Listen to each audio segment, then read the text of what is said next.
Queridos amigos, buenas noches para todos. Qué rico estar con ustedes en esta reflexión bíblica, en este miércoles en la noche. Espero que los que no estén viendo el partido, los que nos gusta, y podamos ver tal vez el segundo tiempo, que lo vamos a ver pronto, Dios mediante ahorita, apenas terminemos la clase de Biblia, podamos entrar un poquitico a seguir creciendo en este camino de fe con este personaje que rompe toda la tradición, que rompe todos los esquemas sabidos y por haber.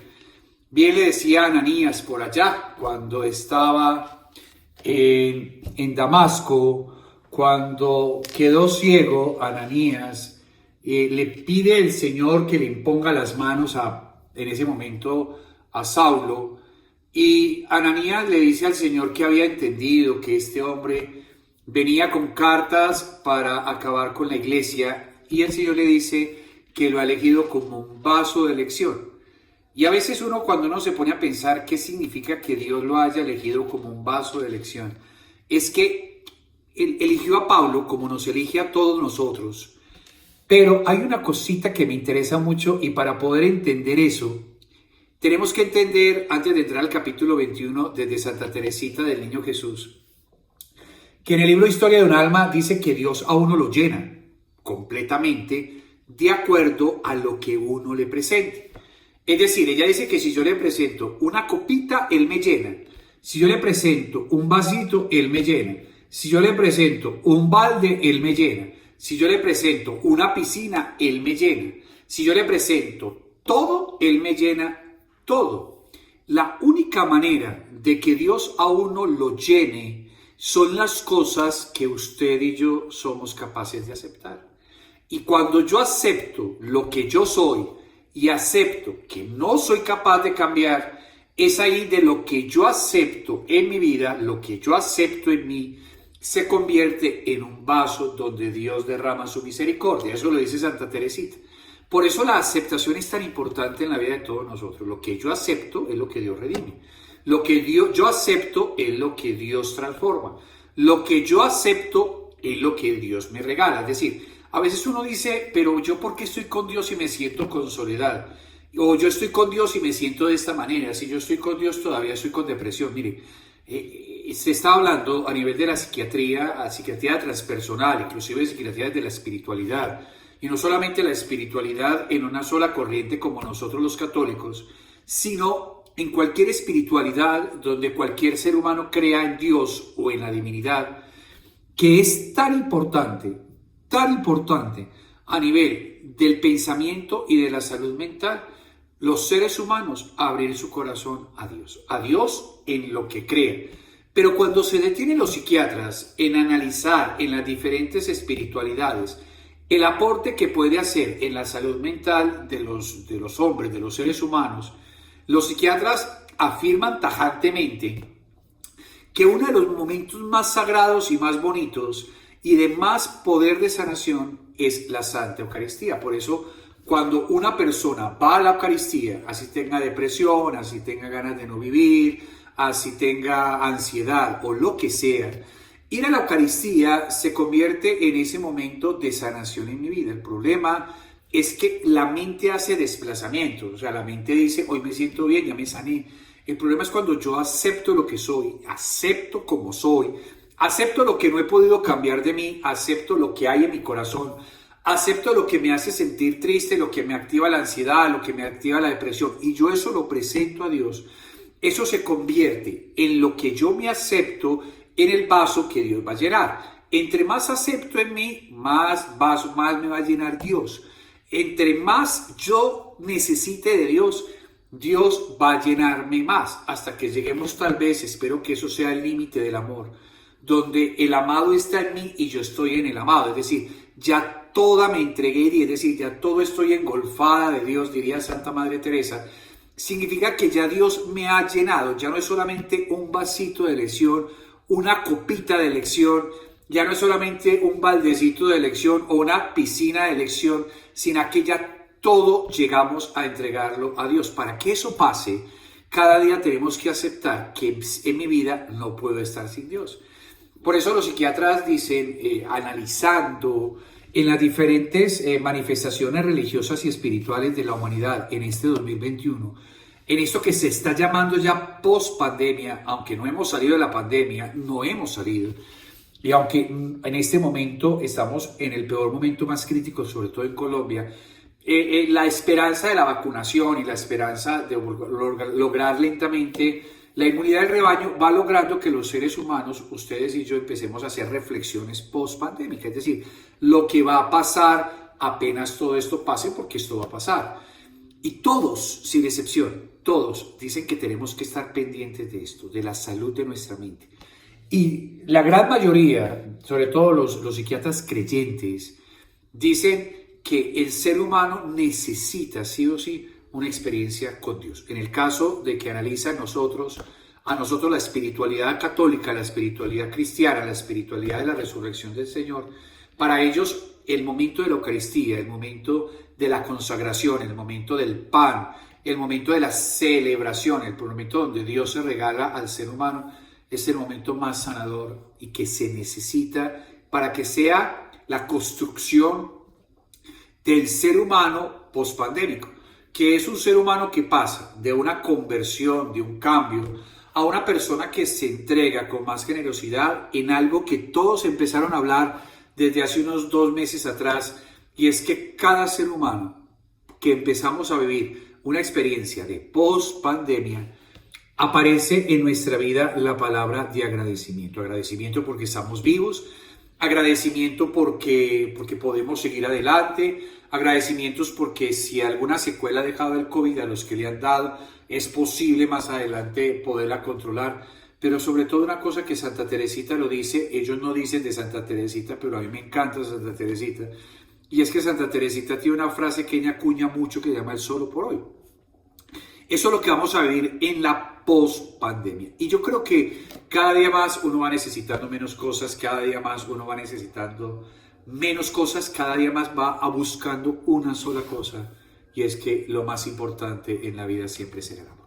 Para todos ustedes, por eso les digo, los que están viendo el partido de fútbol debe estar allá, todo el mundo mirando la pantalla y por el otro ojito mirando al Padre Alejo. Quiero darle la bienvenida a esta clase de Hechos de los Apóstoles. Y antes de iniciar, una palabrita de tranquilidad. La pandemia tiene muchas cosas en común, muchas cosas difíciles, han pasado muchas cosas. Pero una de las cosas más complicadas que quiero apuntar hoy, de tantas cosas que podríamos hablar, es que la pandemia nos dejó las personas con las cuales podemos contar, o las personas que ya no podemos contar. La pandemia descubrió las amistades que no eran, la pandemia nos descubrió que no éramos tan buenos amigos como pensamos. La pandemia nos descubrió que hay otros que no son tan buenos amigos como pensamos. La pandemia nos descubrió que no somos amigos de nosotros mismos. Esa es la parte más dolorosa de la pandemia. Pero no hay que hacer tanta tragedia o tanto duelo por aquellos que se fueron. O sea, no hay que hacerle tanto duelo, tanta tragedia y tanto espectáculo. Si hay alguien que se fue, si hay alguien que pues antes de la pandemia creías que era tu amigo o tú creías que eras amigo de alguien y por alguna razón ya no eres, eso hace parte de las crisis. Las crisis, cuando se resultan de parte de Dios, una de las cosas que uno tiene que entender es que tal vez ya en este momento en tu vida, por los cambios que estamos haciendo, ya tal vez el Señor va poniendo otro tipo de amistades. No significa que los anteriores no sean importantes, o si no eran amigos, sino simplemente por intenciones y compromisos, pues simplemente dales una gran bendición, pero no generes una tragedia sobre eso, porque a la final los seres humanos tenemos una facilidad enorme de generar tragedias donde no las hay, y con tranquilidad y con calma podemos simplemente mirar las cosas de una manera totalmente distinta y más natural, ¿vale? Capítulo 21, ¿por qué Pablo sube a Jerusalén? Después de que hace 8 días les decía yo que todo mundo le decía que no se fuera a Jerusalén, que se quedara, que allá le iba a pasar de todo. Pablo se fue empecinado que tenía que ir a Jerusalén. Creo que no metieron gol todavía, espérese. Pablo se empecinaron en que no tenía que ir a Jerusalén. Y Pablo, por encima de todo lo que le dicen que no vaya, él decide subir. Mire, capítulo 21, si usted tiene la Biblia, en el capítulo 21 dice así: despidiéndonos de ellos, nos hicimos a la mar y navegamos de derechamente hasta llegar a Cos, al día siguiente hasta Rodas y de allí hasta Pátara. Encontramos una nave que partía para Fenicia. Nos embarcamos y partimos. Avistamos Chipre, dejándola a la izquierda navegamos rumbo a Siria. Arribamos a Tiro, pues allí la nave debía dejar un cargamento. Habiendo encontrado a los discípulos nos quedamos allí 7 días. Ellos, iluminados por el Espíritu Santo, decían a Pablo que no subiese a Jerusalén. Cuando se nos pasaron aquellos días salimos y nos pusimos en camino. Todos nos acompañaron con sus mujeres e hijos hacia la afuera de la ciudad. En la playa nos pusimos de rodillas y oramos. Nos despedimos unos de otros, subimos a la nave, ellos se volvieron a sus casas. Nosotros terminamos la travesía, fuimos a Tiro, a Tolemaida, saludamos a los hermanos y nos quedamos un día con ellos. Al día siguiente partimos y llegamos a Cesarea. Entramos en casa de Felipe el Evangelista, que era uno de los 7, nos hospedamos en su casa. Tenía 4 hijas vírgenes, se los dije la semana pasada. Nos detuvimos allí, tenía 4 hijas vírgenes que profetizaban. Nos detuvimos allí bastantes días, bajó entre tanto de Judea un profeta llamado Ágabo. Se acercó a nosotros, tomó el cinturón de Pablo, se ató en los pies y las manos y dijo: esto dice el Espíritu Santo, así atarán los judíos en Jerusalén al hombre de quien es este cinturón. Ahí están nosotros y los de aquel lugar le rogamos que no subiera a Jerusalén. Entonces Pablo contestó: ¿por qué han de llorar y destrozarme el corazón? Pues yo soy dispuesto no solo a ser atado, sino a morir también en Jerusalén por el nombre de Jesús. Como no se dejaba convencer, dejamos de insistir y dijimos: haga la voluntad del Señor. Ya sabemos por qué quería ir a Jerusalén. El amor iguala al amante con el amado en todos los aspectos de la vida. Una de las cosas más maravillosas en el estudio de los amores es que cuando 2 personas están enamoradas, van teniendo cierto tipo de gustos comunes, cierto tipo de gestos comunes, cierto tipo de maneras de ver, observar comunes, el lenguaje no verbal, cierto tipo de lenguaje que solamente ellos 2 entienden. Y entre más el amor vaya conjugándose y entre más los corazones se vayan uniendo, no es raro entender que la enfermedad del uno termine siendo la enfermedad del otro, el dolor de cabeza de uno termine siendo el dolor de cabeza del otro, y cuando el amor va llegando a tal límite donde los corazones no pueden estar juntos, la enfermedad que le iba a dar al uno, la da al otro, el dolor que le va a dar al uno, le va a dar al otro, así sucesivamente, y eso pasa. Porque la vida tiene esa capacidad enorme de que el amor iguala, pero el amor une de tal manera que sean 2 en 1. Y uno conoce casos de 2 personas que en vez de darle los síntomas a esa persona, le dio los síntomas al otro, que en vez de pasar una cosa le dio, o sea, es todo lo que venga que ver con el amor. ¿Por qué Pablo se empecinó? Porque Pablo estaba enamorado. Cuando Pablo estaba tan enamorado, pero tan profundamente enamorado de Jesús y de su proyecto, él decía que tenía que morir por él. O sea, él decía: si Jesús murió en la cruz en Jerusalén, yo también tengo que sufrir por Jesús en Jerusalén. Escúcheme esta parte de sufrir. Porque en el lenguaje normal, la palabra sufrir no suena bueno. O sea, la palabra sufrir es esas palabras que uno no utiliza. Uno utiliza las palabras, todo lo que tenga que ver con positivo, bendición, abundancia, que también es cierta. Pero el amor tiene la facilidad enorme de que cuando uno ama tanto, por eso para San Juan de la Cruz, para los místicos, el mayor sufrimiento del amante es la ausencia del amado. Imagínense la belleza.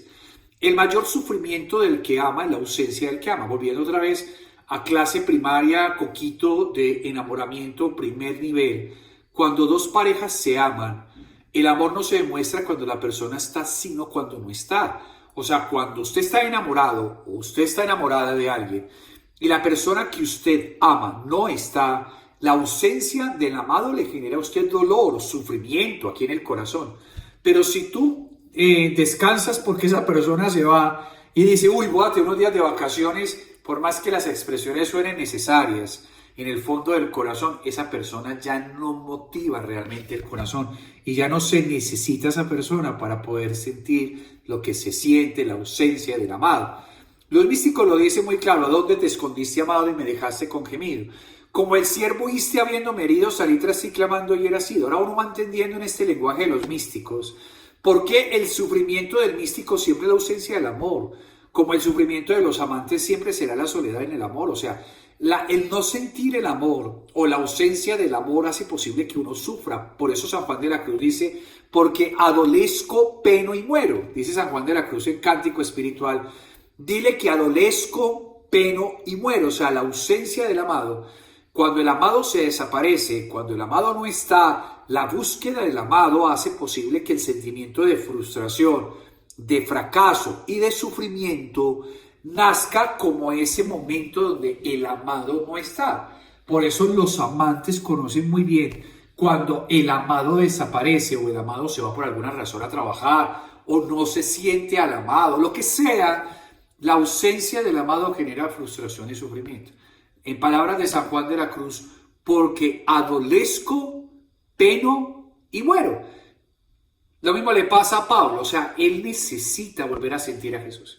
Él le habla de Jesús a todo el mundo, le habla de la resurrección de Jesús, pero él necesita caminar por el camino donde el amado caminó, por la vía dolorosa, por lo que significaba para los judíos la presencia tan tentadora y tan amenazante de Jesús.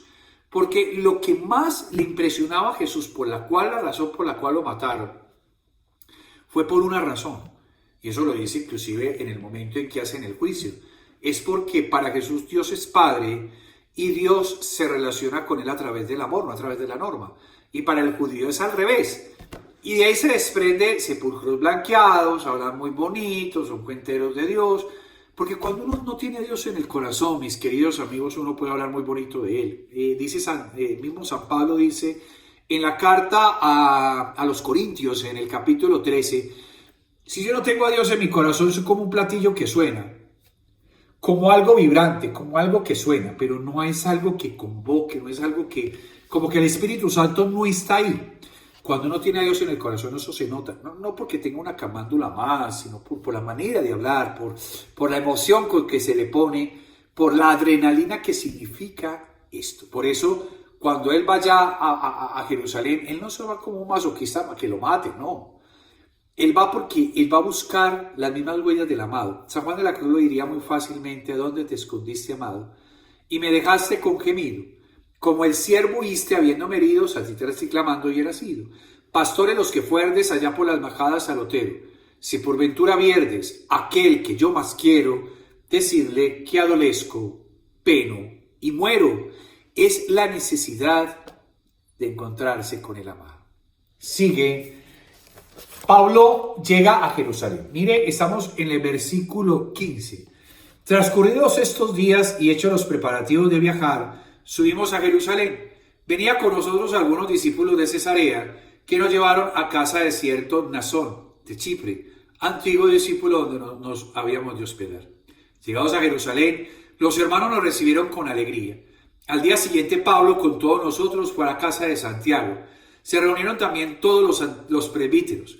Le saludó y le fue exponiendo una a una todas las cosas que Dios había obrado entre los gentiles por su ministerio. Ellos al oírlo glorificaban a Dios. Entonces le dijeron, ya ves hermano, cuántos miles y miles de judíos han abrazado la fe y todos son celosos partidarios de la ley. Y han oído decir de ti que enseñas a todos los judíos que viven entre los gentiles, que se aparten de Moisés, diciéndoles que no circunciden a sus hijos, ni observen la tradición. ¿Qué hacer pues? Porque van a reunirse la muchedumbre a enterarse de tu venida. Haz pues lo que vamos a decir. Hay entre nosotros 4 hombres que tienen un voto de cumplir. Tómalos y purifícate con ellos y paga por ellos para que se rapen la cabeza. Así todos entenderán que no hay nada de lo que ellos han oído decir de ti, sino que tú también te portas como un fiel cumplidor de la ley. Cuanto a los gentiles que han abrazado la fe, ya les escribimos nosotros nuestra decisión. Absténganse de los sacrificios de los ídolos, de la sangre, de animales estrangulados y de la impureza. Entonces Pablo tomó al día siguiente a los hombres y habiéndose purificado con ellos, entró en el templo para declarar el cumplimiento del plazo de los días de la purificación, cuando se había de presentar la ofrenda de cada uno de ellos. Y aún así, cuando estaban ya por cumplirse los 7 días, los judíos venidos de Asia le vinieron en el templo Revolvieron a todo el pueblo, le echaron mano. Se pusieron a gritar: auxilio, hombres de Israel. Este es el hombre que va enseñando a todos por todas partes contra el pueblo, contra la ley y contra este lugar. Y hasta ha llegado a introducir a unos griegos en el templo, profanando este lugar santo. Pues habían visto anteriormente con él en la ciudad de Tofino de Éfeso, a quien creía que Pablo había introducido en el templo. Toda la ciudad se alborotó, la gente concurría por todas partes, se apoderaron de Pablo, lo arrastraron fuera del templo e inmediatamente cerraron las puertas. Intentaron darle muerte cuando subieron a decir al tribuno de la corte: toda Jerusalén está revuelta. Inmediatamente tomó consigo soldados y centuriones, bajó corriendo hacia ellos, y ellos al ver al tribuno y a los soldados dejaron de golpear a Pablo. Entonces el tribuno se acercó, le prendió, le mandó a que atase en 2 cadenas y empezó a preguntar quién era y qué había hecho. Pero entre la gente unos gritaban una cosa y otros otra. Como no pudieron sacar nada en claro a causa del alboroto, mandó que se los llevasen al cuartel. Cuando llegó a las escaleras, tuvo que ser llevado a hombros por los soldados a causa de la violencia de la gente, pues toda la multitud le iba diciendo y gritando: mátenle.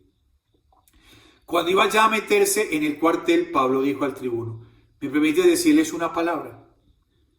Él le contestó: pero ¿sabes griego? ¿No eres tú entonces el egipcio que estos últimos días ha amotinado y llevado al desierto a los 4.000 terroristas? Pablo dijo: yo soy judío de Tarso, ciudadano de la ciudad no oscura de Cilicia. Te ruego que me permitas hablar al pueblo. Se lo permitió. Pablo, de pie sobre las escaleras, pidió con la mano silencio al pueblo y, haciéndose un gran silencio, le dirigió la palabra en lengua hebrea. Mire lo que le dice. Capítulo 22. Hermanos y padres, escuchen la defensa que ahora hago ante ustedes. Al oír que les hablaba en lengua hebrea, guardaron más profundo silencio.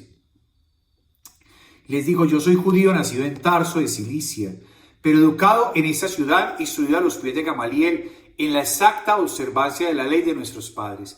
Estaba lleno de celo por Dios, como lo estáis todos vosotros el día de hoy. Yo perseguí a muerte este camino, encadenando y arrojando a la cárcel a hombres y a mujeres. Cuando pude atestiguarlo al sumo sacerdote y todo el consejo de ancianos, de ellos recibí también cartas para los hermanos de Damasco, y me puse en camino con intención de traer también encadenados a Jerusalén a todos los que habían allí, para que fueren castigados. Había yendo de camino, estando ya de cerca de Damasco, hacia la mediodía me envolvió de repente una gran luz venida del cielo. Caí al suelo y una voz que me decía: Saulo, Saulo, ¿por qué me persigues? Yo respondí: ¿quién eres, Señor? Eso me encanta.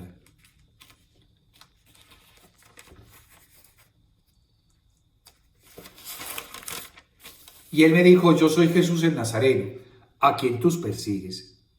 Los que estaban conmigo vieron la luz, pero no oyeron la voz que me hablaba.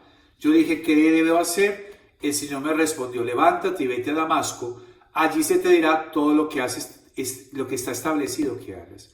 Como yo no veía a causa del resplandor de aquella luz, conducido de la mano por mis compañeros, llegué a Damasco.